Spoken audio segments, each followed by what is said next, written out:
My dad was really good at answering very simple, not giving too much and diving into as if he's lecturing or anything like this. It was more like, here's a question, here's an answer. If you want to know more, ask more questions kind of thing. So that to me is more like stage appropriate education rather than age appropriate, because the kid would ask questions at any point and you can just kind of like give them as much as they're asking for.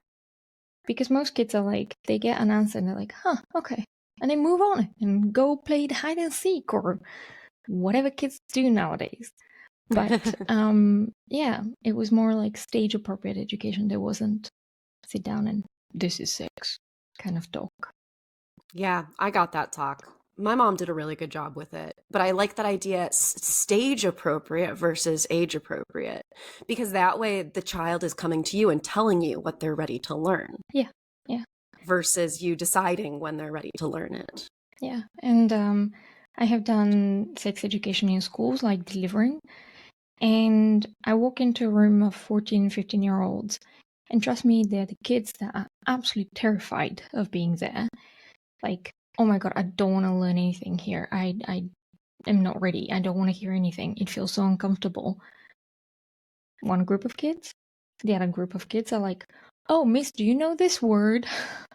Blah, some kind of random term that they've just figured out. You know, they're so switched on. They want to talk about it. They want to learn about it.